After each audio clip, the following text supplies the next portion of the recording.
Welcome to Ontario Construction News Daily Podcast, Thursday, April 17th, 2025. Today we'll hear about a massive new investment, bringing hundreds of jobs to Brantford, and how the province plans to tackle the significant drop in housing starts. Let's get started. Ontario's aiming to build a whopping 1.5 million homes by 2031, despite a cooling housing market and new U.S. tariffs. Housing Minister Rob Flack says it's still doable, even with economic headwinds. The throne speech highlighted a shift towards economic self-reliance, less dependence on the U.S., and breaking down interprovincial trade barriers. Expect new legislation to speed up mining development and infrastructure projects, including a new tunnel under Highway 401. The government also plans to tackle homelessness, but it's worth noting that housing starts are currently down significantly. Flack acknowledges challenges, but remains optimistic about meeting their ambitious housing goals. Ottawa's just launched a brand new task force aimed at supercharging housing construction.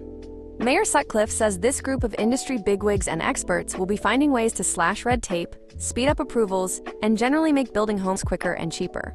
They'll be looking at everything from policy changes to better use of city-owned land, and even working with the province and feds. The task force is co-chaired by the Ottawa Board of Trade and the city's General Manager of Strategic Initiatives, and includes folks from major builders, affordable housing groups, and design firms.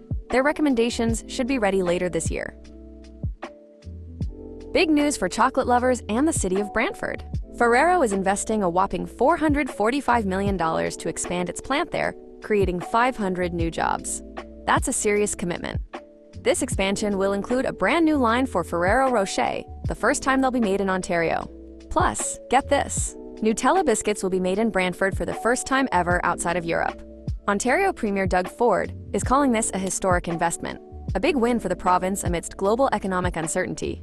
The expansion will also get a boost from a potential $36 million loan. This is fantastic news for the Brantford economy, boosting employment and highlighting Ontario as a top spot for investment. Ontario's builders are breathing a sigh of relief after the provincial government's throne speech. Housing starts have tanked, down almost 40% across the province, and the speech promises to tackle that. The plan?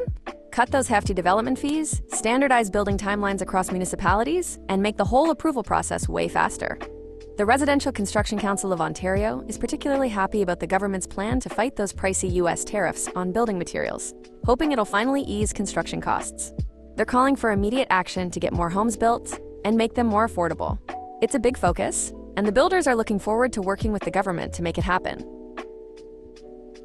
A new report reveals a sharp rise in Ottawa's homeless population, reaching a staggering 3,000 individuals.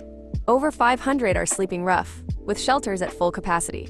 The Ottawa Mission points to a perfect storm of factors: increased food insecurity, affecting 1 in 4 households, a surge in asylum seekers seeking refuge, and a lack of affordable housing. The shelter is even getting referrals directly from federal officials at the airport. The mission is urging all levels of government to address the crisis with long-term solutions, including affordable housing and increased social assistance. This mirrors a broader provincial trend showing a 25% increase in homelessness in Ontario over the last 2 years, prompting calls for an $11 billion investment in housing. All right, folks, that's all the time we have for today's Ontario Construction News Daily Podcast, Thursday, April 17th, 2025. We hope you enjoyed the update, and don't forget to subscribe so you don't miss out next time. This podcast was created with the help of AI. Thanks for listening to the Daily Podcast. Would you and your company be interested in becoming the featured sponsor for only $495 a month? Reach out to Chase via email chase@ontarioconstructionnews.com to get more details.